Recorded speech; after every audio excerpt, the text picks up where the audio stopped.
Hello, one and all, and welcome to another installment of Ranting and Racing. This is episode number 2 for this racing season. I am your host, Jon Phipps. That is my co-host, Landon Rock. And that one right there is mine and Landon's friend, Pirate, down there in San Diego. Sunny San Diego today. Oh, you're not in San Diego today? No, I am. It's just sunny and hot. It's been... That's always California. Yep. Yeah, that's true. That's true. So, and speaking of California, we had just yesterday a groundbreaking race in Los Angeles, just up the shore from where Pirate is, at LA Coliseum. We had ourselves the Busch Clash, which is normally a staple of Daytona International Speedway and Speedweeks, but not this year. We're running it on a quarter-mile purpose-built track inside of LA Coliseum. And it did not disappoint. Now, I must admit, coming into this, I thought that this race would be a carbon copy of something that you would see at like Bowman Gray Stadium in Winston-Salem or someplace like that. I thought it was going to be a smash fest. But I was happily proven wrong, and we will touch on that a little bit later.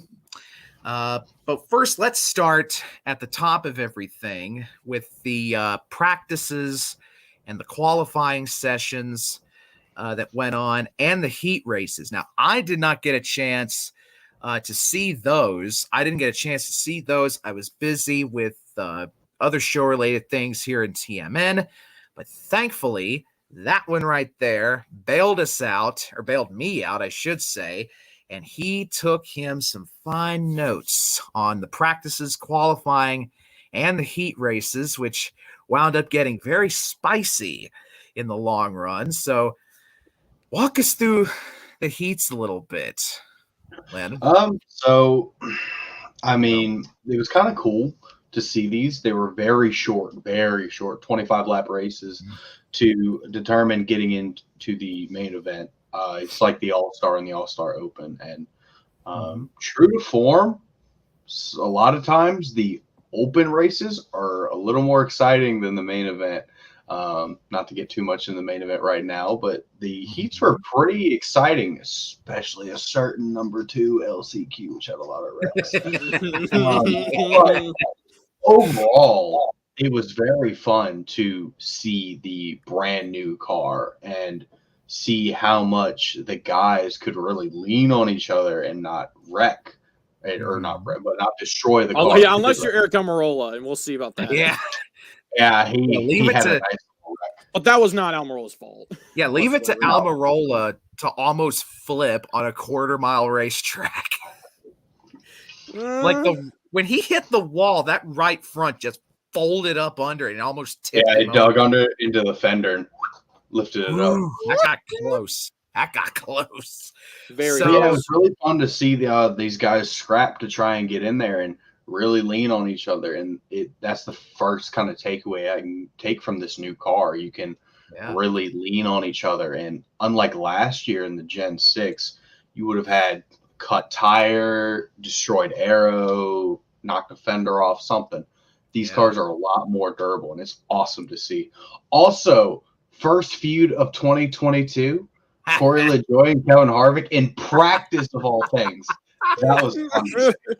God. See, we were all watching it, and it's just we see Corey LaJoie and Harvick going out. I'm like, why is this happening? We don't know why, but it's great. Yes. Because it was more LaJoie pissing off Harvick than it was anything else. Yes, it was.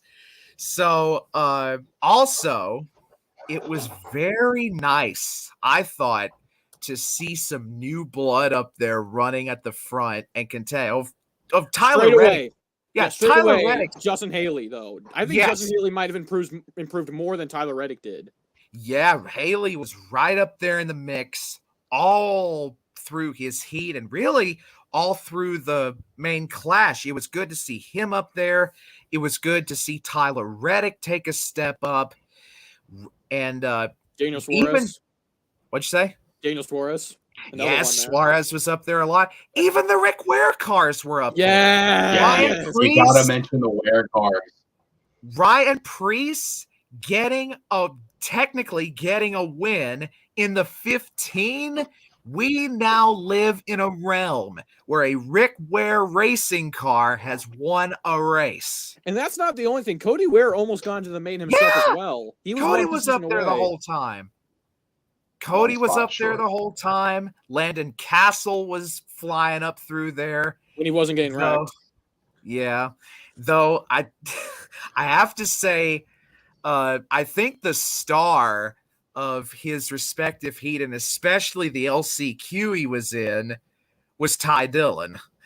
Oh, because God. Ty Dillon hit everything but the snack bar in the heat races that he partook in. His car was too fast for that track. It was too fast for that track that he was jumping the starts. Like, that's how fast that car was. Yes, it was. I do feel bad for Ty Dillon, though, that he jumped that final start. He definitely did, but I feel bad that that happened. He was determined to get into the field for the A main. He was determined to do it.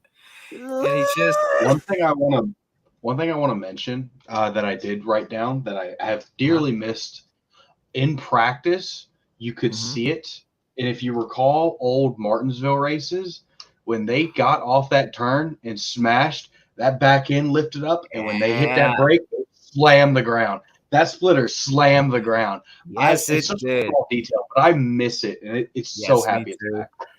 You know, it kind of, you know what? That next gen car kind of reminds me of the Gen 4 in an odd sense. Like, I'm not the only person, right? I think it's because of that, like, the rear diffuser, it causes the car to go up a little bit, and then when you slam it, it goes, it's like a hybrid Gen 4 car. Yeah. So, talk a little bit about, first, we'll get through the heats here, then we'll give our opinions on the on how we've seen the Gen 7 in action for the first time on a track this small, of all places. I think the Gen 7 passed with flying colors because, like Pirate alluded to earlier, you know, seeing that you could pop guys in the bumper and, you know, lean into them and it not do that much damage. I don't even think we saw any tire rubs off of this stuff. None whatsoever. Contact and all. None. There was no tire rub. And here's the thing. Those cars held up beautifully. They took a pounding and kept trucking. And all in all, we only really saw 2 wrecked race cars in the whole thing. You know, we had Kurt Busch, because who was it sent it in 3 wide beneath Bubba? Oh, it was Cindric. It was Cindric. It was Cindric. Yeah, Cindric mailed it into turn 1, 3 wide, and Kurt just skated straight into the outside wall. And then in the A main, Justin Haley, who had been up there in the top 5 all day, not a brand new team, but a brand new full-time team. It is a new car because that's the second car that Collie now has in Cup. Yep. And Haley was right up there in the mix. He gets just bulldozed by Kyle Larson, slams the wall, ruins what was a great run. And Haley won the only one we saw have issues in that regard. We had I thought the man that was going to win the race going away, Tyler Reddick, he had the broken transaxle. Chase Briscoe, who had been up there in the mix, he had the same thing. But I'm realizing I'm getting off track here. I'm jumping ahead in order, so I've got to rein myself in. So I assume that you two both watched it on TV. Yes. Y'all watch on TV. I watched it on a stream. I watched it on the Arab language stream that doesn't have any commercials. No. It's all in English, but it doesn't have any commercials to it. Well, yeah, I know which one you're talking about. No commercials, no graphics. It's what a lot of the reaction guys use when they do their thing. So I watched it. Okay, so first of all, Gus Johnson doing the driver intros. I have loved Gus as an announcer in college basketball, college football, the NFL. I've loved him in everything he's done. And I can add another thing to that, in that he's great at driver introductions. He just hyped everything up, though I did get a good laugh out of when he introduced Tyler Reddick. 5'5", 160 pounds. And Tyler's just like, ugh. He had to mention why? If they hold it at the LA Coliseum next year, Tyler's going to come out walking on stilts. Honestly, I really wish that they put Gus Johnson in the booth for like the A. Oh, yeah. That would have been sick. Fox doing that and NBC putting Mike Tirico in the booth. Come on now.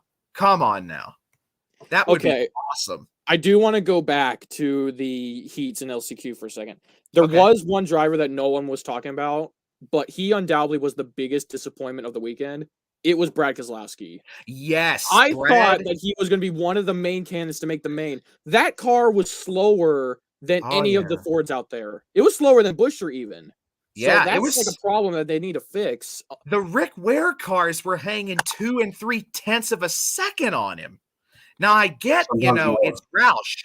I get that it's Roush. They've not really been that good.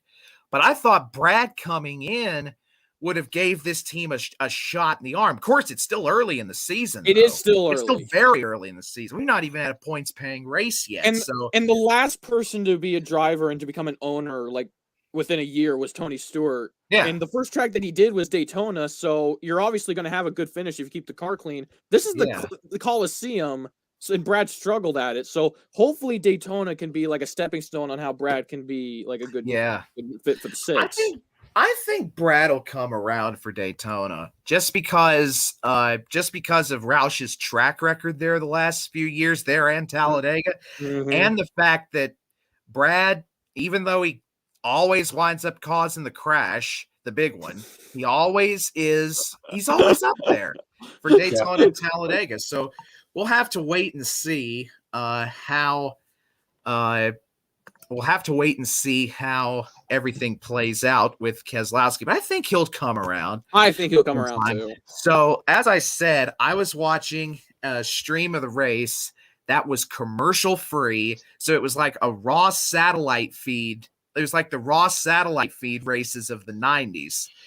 And there were 2 nuggets that happened when they were in commercials that none of y'all saw, but I'm going to touch on it just for the comedic value.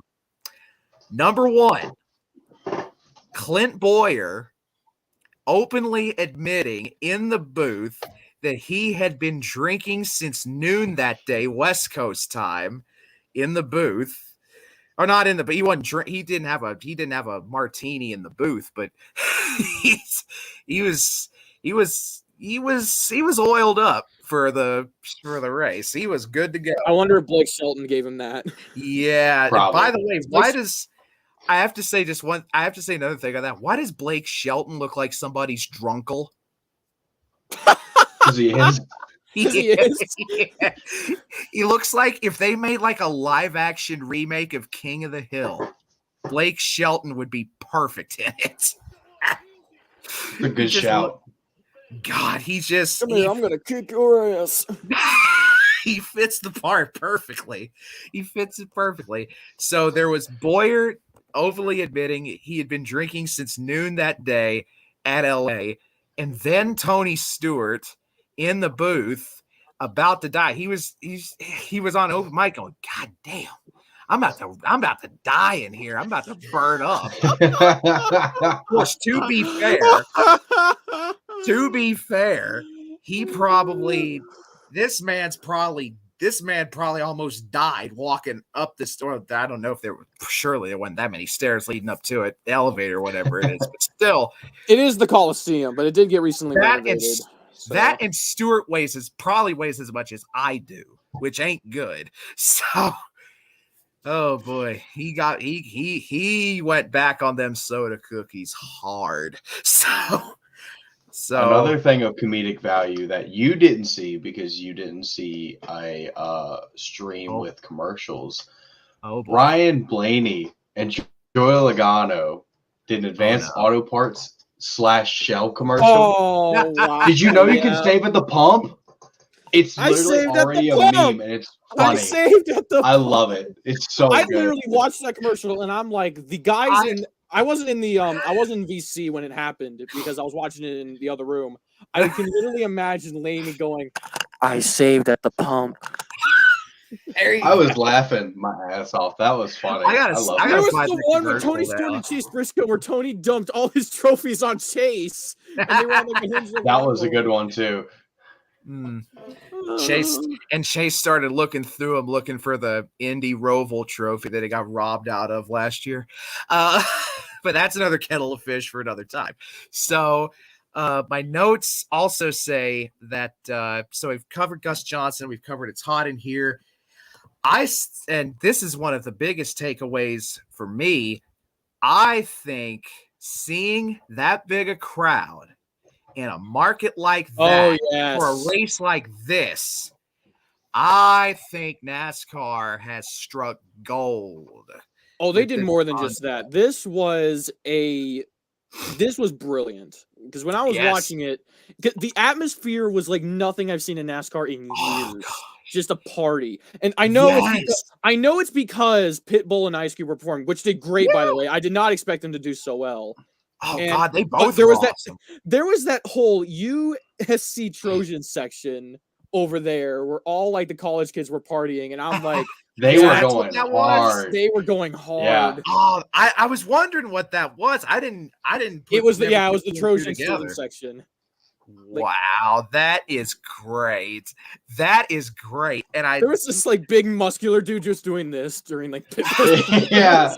There was that gives me an idea for something that other places could do. Like, Talladega is like right next to where Alabama and Auburn are. You know, Charlotte, you've got Tobacco Road literally right there.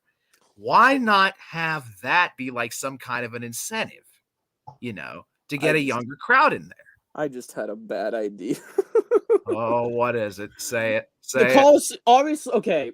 I was thinking like if the Clash were to be held in other like stadiums in the US or maybe even in Mexico or Canada. But like I had a thought when you said Alabama, like what if they had the Clash at the Crimson Tide Stadium? Bryant Denny? Oh, like, gosh. Oh no. Like really, Larry's face says it all. No, listen to me. Really, the only college stadium that would really work at is the Big House up in Michigan, because that place has 100. You know what? That's a good point. But the problem is because the Clash is in February, it's either going to be frost temperatures or just 8 inches of snow temperatures. All-star race, race, yeah. That brings another point that I want to hit on. Where do you think a race like this could be feasible at? Like, I thought I had an idea that maybe they could do it at like Fenway in Boston, maybe Lambeau up there in Green Bay. I don't know about Fenway because it would be a triangle shape because of how that is true. And obviously there's the big wall and like the triangle out there in the outfield.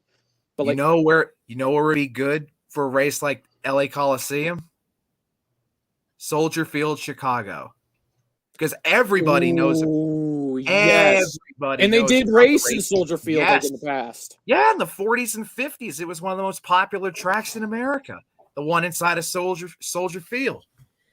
And here's the thing, with the Bears possibly moving out of there in a few years' time, who knows? That could become into like a Nashville Fairgrounds type track, maybe. Yeah, they could turn that. NASCAR could buy that place up, and they'd be right back in the Chicago market, just like that. I'll tell you what, though, and I will talk about like that stadium off topic for a second. The Chicago Bears are screwed when it comes to stadiums. They've been trying to like. Okay, I love Wrigley Field, and Wrigley Field is great. The White Sox stadium is okay too, but like no one even talks about it because it's the White Sox and they're often forgettable. But the whole deal is with Soldier Field. is that you're trying to make a stadium look futuristic on an old like building. You ended up making it look like a crab being opened up. Like there's all the crab meat, just like you're ripping open the crab with your bare hands, and that's what you have. I've never heard that analogy used for a football. Oh, I've got plenty of analogies to use. That's me. So I take it that you're a Chicago fan. No, I'm not. Surprisingly. Well, I'm actually a much more of a Chicago fan now that Matt Nagy's fired. Get him out of Chicago. Yeah, Pirate has to find someone new to root for, considering the Chargers are gone. Shut up! I've already picked the Rams. Picked the Rams, and they're in the Super Bowl. But I'm also rooting for the Bengals because I love Joe Burrow. Yeah, so, I think. Why is this turning into a football podcast all of a sudden? I don't know. So I said we were enough topic. Okay, so my last of the pre-race notes are about who accompanied Mike Joy in the booth. Clint Boyer still sucks. He wants to be Darrell Waltrip, and he's just not. He wants to be DW, but he's just not. By the way, happy 75th birthday to Darrell. He celebrated a few days ago. Happy birthday, Darrell Waltrip, 75 years old. Oh, me. Okay. See, I know what you're going to say about Tony Stewart, though. Tony Stewart was brilliant. He was. In the booth. He was brilliant in the awesome booth. In the booth.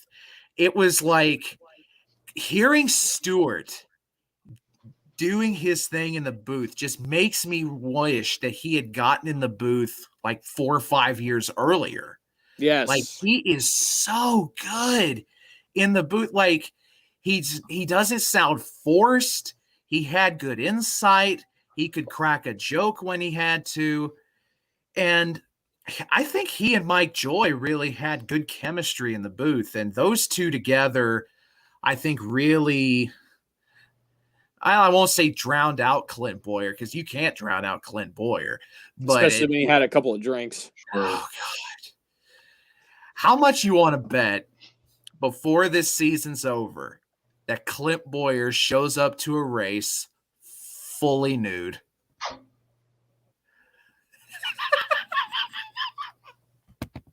God. Sight. I'll say never. I hope never. Yeah, I hope never too, but you just don't know with Clint. In retrospect, though, Clint and Jeff did take a bunch of sedans around the Daytona road course, beating and banging like it's Days of Thunder, so I'm not surprised by anything Fox does anymore. But that was fun. Mike Joy and that fucking Fiero riding off into the sunset with Jeff Gordon doing like 210 past him in the Camaro. Mm-hmm. By the way, I do not miss Jeff Gordon being in the booth at all. You know what? I have to agree. I do like Jeff, but I don't think he was a perfect fit for the booth. Yeah, he was just he and Darrell just did not get along. They overlapped each other, like they were trying to top one another, and that was just not fitting. Yeah, that and Darrell was just slipping into senility more and more. Gosh. I do miss when Darrell Waltrip was going like, "Oh, for heaven's sake!" when a wreck happens. That was one of my favorite every big one. He was like, see, DW in like the last 4 or 5 years he was in the booth. He was like your uncle who's on a new medication and he ain't got the dosage right.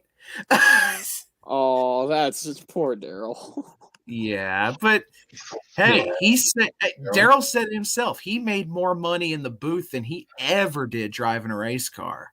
True. And going off topic just a little bit, I hope that when Dale Jr. restarts the Dale Jr. download for this year, I so hope he has more broadcasters on there. Like, I would love to hear First, I would love to see him get Squire on the show, Ken Squire. I would love to see him get. Oh yeah, I was thinking Ken Squire. I'm like, is he still around? Is he still willing? Yeah, to do he's like still these? his Timex is still ticking, and he's still on the radio up there in Vermont, and sounds better than ever. Nice. 87 years old he's going to be this year, and his Timex is still ticking. God bless him. It makes me happy. Makes me happy. I'd love to see Junior have Squire on there. I would like to see also if I could talk, it would be a miracle.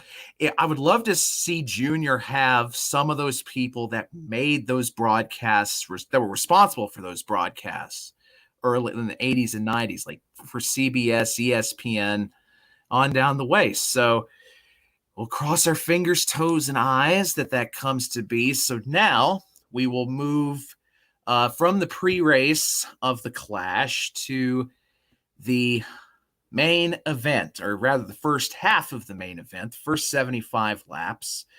But my lead thing for the first 75 laps is this.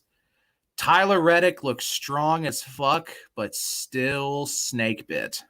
Because he's had so many good runs the last couple of years, and just been snake bit time and time and time again. He had the car to beat, I think. He did. He was running away with it in the first half. The caution came out. He slows down. Boom, transaxle brakes. And this is a new piece of equipment for the Gen 7. So this makes me curious. Like, will we see drivers have similar issues at places where it's kind of slowish and has a lot of braking, places like Martinsville, Sonoma, places like that? Yep. You think we'll see more of that, or do you think the teams will get it more dialed in as they go through the season? I think by the time they get to the short tracks, I think they would have it figured out, because they're going to be going to they're going to go to Coda first, I think, if I remember. Yes. And Coda would really be like the main test. Mm-hmm. So unless it rains again, and then it's just going to be another big ass cluster fire. Oh God! If it rains again, we're gonna see cars all over the track like Matchbox cars. Yeet! Exactly. Actually, hold up. What? With the new diffuser, wouldn't the mist issue be less present than last year? That was the issue with Coda last year.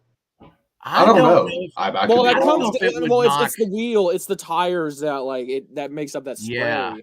So I wouldn't know that and the tires are going to be a little bit wider this year. So if anything, it's going to be a hurricane in Coda. If we do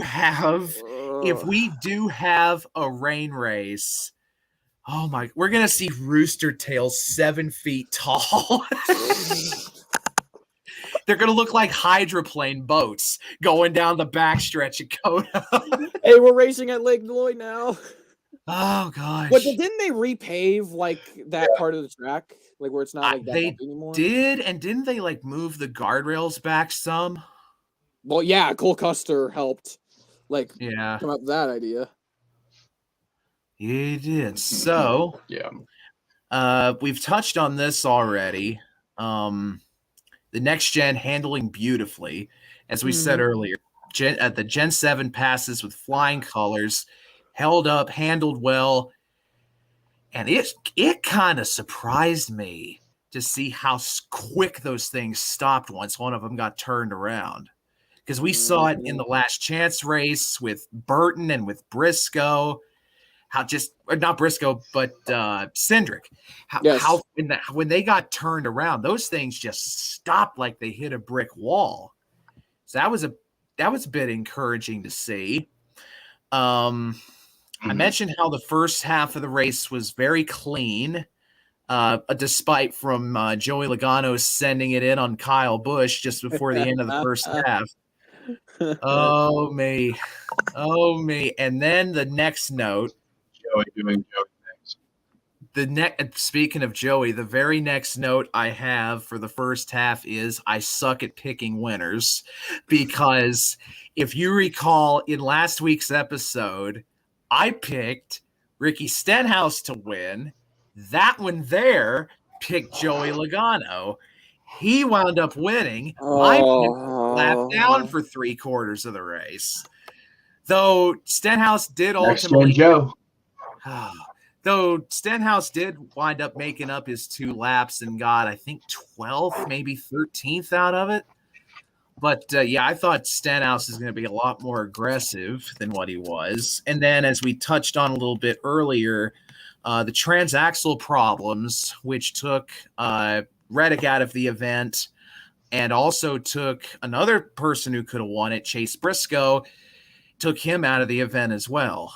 And I think at the same time too. Yes, and didn't Denny Hamlin go out with the same problem like a lap earlier? No, I think that was like engine. I think that was engine related. He was overheating. Yep. He was overheating. Oh, okay. Yeah, Ryan Preece had brake issues. Oh, I didn't know he. Oh, yeah, because I remember now. Mike Joyce saying something about that. God, I was thinking Preece would get up there and do something, but he ran out of brakes, so he didn't have that. So, excuse me. My notes on the second 75 laps of this race were as follows. I said at first it was surprisingly clean, but then it did a complete 360 because the caution came out with 40-something laps to go, maybe late 30s laps to go. And then it got crazy. Tempers started flaring. We had, and I'm sure Blaney will have an opinion on this as a Blaney fan, but Blaney and Eric Jones getting together, and then Kyle Larson and Justin Haley getting together. So we will talk about the first of those 2 incidents. First, Blaney and Eric Jones. Talk about that one, if you will. So they had been going at it for like 10 to 15 laps. According to Jones, Blaney brake checked him in the middle of the corner. I didn't see that, so I don't know. He might have. I'm not in the driver's seat, but he said he did, and he got tired of it and just sent him into the wall. And when he did, it broke a little piece of the suspension. They were able to get that repaired and get him back out there. But yeah, he hit the wall with some pretty good force and broke the suspension. And then Blaney retaliated by throwing his Hans device at Jones. Which broke on impact. On top of that, his Hans broke. Which meant Blaney threw it hard. No, Jones had to run over it. We didn't see it because no one captured it on camera. Yeah, thanks, Fox. But yeah, we had that transpire, and then the one that really broke me was Kyle Larson and Justin Haley getting together. Haley had been I don't think he had fallen out of the top 5 that whole race. He stayed in the top 5 the entire race. Yeah. He was flying in that race, kept his nose clean and everything, looked like had a chance to win. And I don't remember if he may have thumped Larson a little bit off of 4, but whatever it was, Larson just swung it to the left, bodied Haley. Haley caroms off the inside wall, breaks the whole left front wheel assembly. The entire side of that car was broken. Oh, God, and took him straight out of contention. I will tell you the reason why Larson did that. Haley did hit Larson in the back, but it was because Byron had sent it in on Haley, and Byron hit Haley, and then Haley hit Larson. Larson didn't know that, so he just decided, well, I'm just going to turn into Justin Haley and wreck him. Yeah, he just hit checked him for no reason. I hate Kyle Larson for that. Yeah, Larson. That was rude for the entire race. Yeah.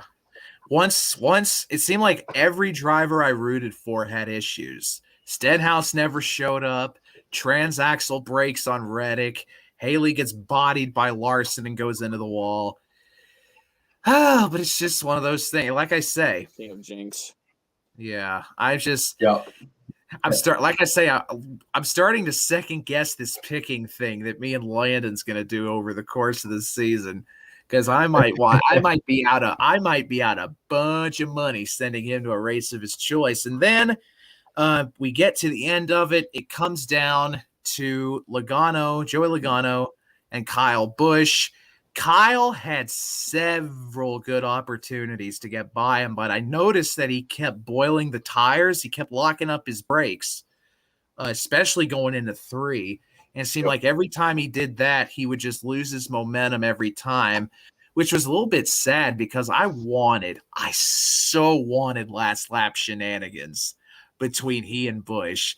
I wanted to see those two get together and spin. I wanted to see Austin Dillon shoot the gap and go I did too. I think Austin whatever Austin had when they were like getting into later laps, that car was fast the moment the sun went down. That car was set up for nighttime. Mm-hmm. Set up for better grip. So Logano continues his tradition of winning new non-points, new-ish events. He won at Dirt Bristol last year, and now he comes to the LA Coliseum, wins the Clash, and did the full lap drift, which was pretty sweet. That was awesome. That was sick. Yes, it was. So overall, on a scale of 1 to 10, how would you rank the Busch Clash at LA Coliseum? Okay, I'll do it separate from the heats and the LCQ to the main. Okay. The heat races in LCQ, 9.5 out of 10. It was awesome. But it did. I won't give it a full 10 because that last LCQ was a mayhem and a nightmare to watch, and they just kept on wrecking. The main itself, it obviously wasn't perfect, but it was still fun to watch. So I'll give that an 8 out of 10. Landon, what about you? I think I'm gonna do 2 ratings. I think I'm gonna do one for the racing and one for the event, both overall. Racing, I think I'm gonna give it like a 7 out of 10. It was good racing. I don't think it was the best product we could put on, but I mean, it was good racing. I very much enjoyed it. The event overall is a 10 out of 10. I think it's everything NASCAR wanted. It's what the fans wanted. Everyone there had a good time. There's some good numbers popping up from TV, good numbers popping up from the stadium. So overall, it's a 10 out of 10. I think it is perfect. Yeah, I've seen something. I think it was maybe Bob Pockrass or someone like that tweeted out that event got like a 2.7 in the ratings. Mm-hmm. It was the best. It was the highest rated TV event in the LA area, highest rated NASCAR race, I should say, in LA event in like 6 years. Yep. No, they've hit on something. Yep, they've hit something huge with this. Me, I would give definitely. I would give the racing about a 8.5, maybe 9 out of 10. It was good, and I am so happy that I got proven wrong because I thought it was going to be a smash fest. But aside from that last chance qualifier, it was a smooth event, which I'm happy for. And the next gen was beautiful on the track. The thing makes for great racing. You don't get tire rubs. You can beat and bang. It stops like it's run into a wall. I love this next gen car, though we still have yet to see it at Daytona. So we will touch on that a little bit. Overall, the atmosphere at that race, 10 out of 10, going away. Yeah, it was like what you said earlier, Pirate. It was like the scenes that you would see from like the mid 90s into the mid 2000s. It was just, my God, it was just so amazing. Sandy had asked JP, what's your favorite pre-racing song? Pre-race song. That is a good question. That is a very good question that I don't think I know the answer to, really. Though I will take her question and kind of put my spin on it. So let's say you're a driver about to run the Bristol night race. What song are you coming out to? And we got a cat cameo. Oh, God. We got a cat cameo. At mine, it is the. Oh, that's Kinky Cam. It is a very recent song, so it helps even more. It's very new. Pirate knows this one. It would be "Zombified" by Falling in Reverse. I knew he was going to say that. Interesting. On repeat. See, I have a bunch of songs in a playlist of like entrance, like any kind of interesting, because I'm really obsessed with that. Yeah. But I'm gonna go with one that I've had for like the longest time. It would be "Fuel" by Metallica. No questions asked. Give me fuel, give me fire. That's exactly. Master on NBC helped out with that. Yes.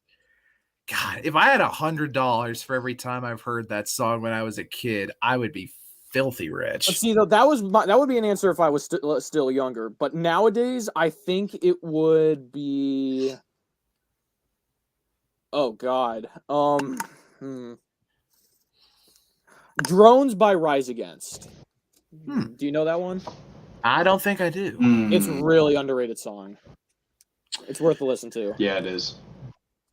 Oh, so now that question comes to me. If I had to pick a song to walk out to for Bristol night, oh boy.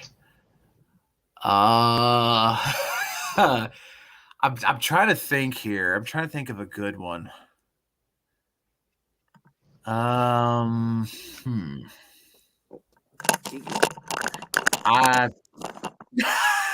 Byron said he's taking so long. I'm getting out of here. So, if I had to pick one, I would probably say "Won't Get Fooled Again" by The Who. Oh, I need to listen to that one. Oh, it's a great one. I know who The Who is, but I need to listen to that song. Yeah. It's a wonderful song. So now we will turn our attention from the Busch Clash. We've got an off week this week, but then in 2 weeks' time, the start of Speedweeks and the lead up to the Daytona 500. So we've seen the Gen 7 in testing at Daytona. How do y'all think then it'll handle in the overall race? How do you think it'll go? I think we're going to get a lot of like 2x2. I don't think the cars are ready to go 3x3 because we need to know how those cars handle when they're stuck in the middle. Are they going to be loose? Are they going to be tight? Like whatever the hell. But also, are they going to snake like they did before? Because I'm not against snaking at all. But the thing is like. The whole deal is that if the cars snake, can they get a big run that they can use like that last package did? Yeah. So I hope I think it's going to be all right, but I'm just worried about like when they go 3 wide or with snaking. My worry is, will these cars stay on the ground? Oh God, don't even get me started. We're going to have a blowover in the 500. We're going to have a blowover. I think they'll stay on the ground. They have a very, very interesting mechanic in the diffuser that's connected to the roof flaps. When the roof flaps come up, the diffuser drops, and it's meant to just flow the air through it, kind of like the IndyCar has with their diffuser. Here's the thing. I think it'll work. I don't think it's going to be perfect. Here's the thing, though. If someone gets hit from behind and that thing breaks, it's going to be useless. True. I don't think it's going to break. I don't think it's very hard to break. It's not like flush with the bumper. It's offset. Oh. But also the car could weight shift still. That's still always like an issue that could happen. I'm just hoping and praying that we don't have a horror wreck in the 500 this year. Because with Newman 2 years ago, with Ryan Newman 2 years ago and Brad Keselowski last year, I'm just like, can we please have a 500 that doesn't end in a horrific wreck? Just please. Yeah. No, that'd be nice. I don't think so. I hope that there's not going to be a bad wreck, but I think there will be. The worst thing that could happen is if, like, yes, a car flips, but the minute it touches wet grass, like the car just comes apart and explodes. And because it's a composite body, they're going to come off easy, and it's just going to be the roll cage left. Ooh, yeah, that'll be like those fucking V8 supercar flips in Australia. Like when they spin out down the chase at Bathurst and they dig into the sand and they just start shedding parts and wheels and everything like that.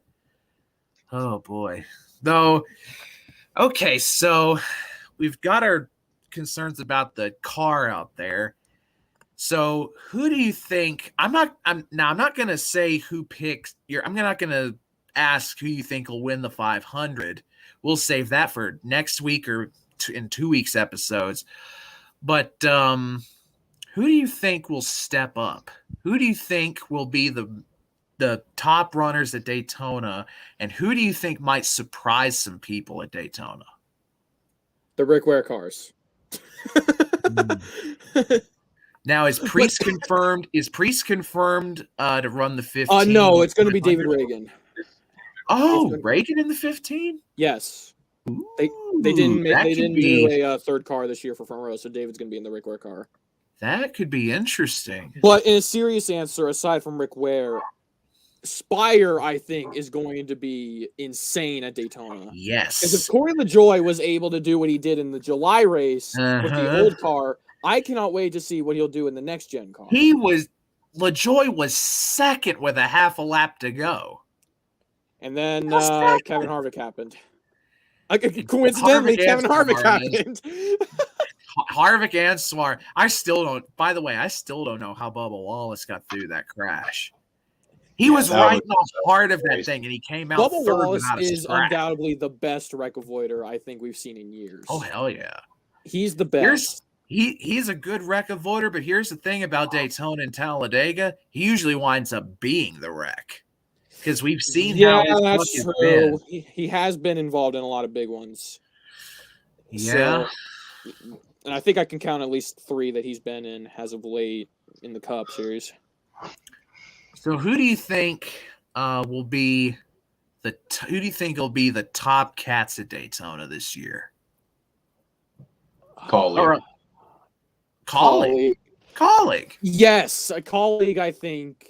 Oh, actually, you know what? I'm going to say colleague. Strategy that they use in Xfinity Series and bring it to Cup, and then you add that onto the already very much Chevy attitude of work with Chevys. They're going to be the front, I think. And you know what? I can add on to that. If Noah Gragson makes the 500 this year, I'm pretty sure Gragson will be working with the colleague cars because that's good. Yeah, I know you're going to be mad about that, but it's true. If Gragson makes the 500, he's going to be working with the colleague guys because he's going to be a colleague driver later in the year. Yeah, I can see that too. And Landon Castle, because we know he's going to be in the 500 this year, I would assume. Yeah. Oh, yeah, he is. He is in the 77. Yes. So, Landon, who do you think is going to be the top contenders at Daytona, other than colleague? I think the Fords are going to show up. I think Blaney is going to have another good run in the 500. I honestly, I could see Joey going back to back. I could see it. He's up there. But he's always in a wreck, so you never know. I actually want to know. Joey going back to back. Okay, I do want to say. I don't think it's going to happen, but I think I could see it happening. No, I thought you were saying back to back in the 500. I'm like, did you forget McDowell won the 500 last year? He was leading at the white flag. He won the white flag. Yeah, but the white flag don't pay. Not the race, because Brad decided to do a late move and turn him. Brad went. Wee! Oh wait, no, Joey. No wait, you know what? Yeah, Joey blocked Brad, and that's what caused that whole thing. Yeah, and then we got Michael McDowell of all people winning the 500. There it is. There it is. Okay, straight away. Mm-hmm. I wanted to get your opinion on this because it's not even okay. What? I'm gonna ignore what's going on my TV. Is Harrison Burton in Cup too early? Yes. He did great in the Clash, but I feel like Harrison Burton's in Cup too early. And I'm worried about you know who I think should have gotten that car? The 21? Ross. Ross should have got the 21, I think. I like him at Trackhouse. I mean, yeah. I do like Chastain at Trackhouse, but that's a good point. Well, we'll see. We'll see. But the thing is, like, I'm not going to say Ross, but I think a good candidate to take over the 21, I would have said Austin Cindric, but he is in the 2, and he was supposed to be in the 21 last year. But the whole deal is, oh God, I don't want to say it because you're gonna get pissed. No, you're gonna get pissed at me. I would have said Riley Hurst because of his money. Because of his money. No. We don't do meme hires in here, Pirates. No, I'm serious. His money. No, I'm serious because Riley Hurst is constantly just going up and up because when he does nothing but wreck, he's going to be in Cup because of money. Wood Brothers are going to be like, oh yeah, mine. So I wish you. Yeah. But I also could have picked. Oh wait a minute, I don't. Oh God. Never mind. I was going to say Sheldon. I was going to say Sheldon Creed, but I realized that he's going to be in Xfinity. Yeah. So, he is. Yeah. He will be in Xfinity. So what else could we talk about here? I know we're slipping up towards the end of this. Riley Hurst is going to win a race. Probably. Is just some stuff that I think we can take away from the Clash. It's very early, one race into the season, not even a real points-paying race. But some things I think that we can take away is the fact that this car has brought the field closer. Obviously, as the season goes on, the big teams will figure something out or something, and the gap will eventually open back up. But maybe some of the lower teams could figure something out too, and maybe it doesn't go as big. But teams like Rick Ware, I think, are going to have a awesome year compared to what they were doing. And then I think like Corey and Spire are going to have a good team. Corey really struggled in the Clash. His car wasn't driving right. But I legit think Corey can win a race this year. This car and his driving style being the field closer, I think he can win a race. For what it's worth, I did have a dream not long ago about LaJoie winning the 500. So, oh my God, that would break the internet. That would actually break the internet, and it would break Landon's liver. I know it would, because no, not just his liver, his appendix, his lungs, his heart. It's all going to die. His wallet. There you go. There's Corey. Shoe we trust. Hashtag stacking pennies. So yeah, it's going to be a very interesting time. I kind of wish. Wait a minute, the Super Bowl is this week, is it not? Yes, it is. Well, that makes sense for the off week then. But okay. I know how we could close this thing out, even though it's not going to be on a racing related note. Super Bowl picks. Rams, Bengals. I love both teams.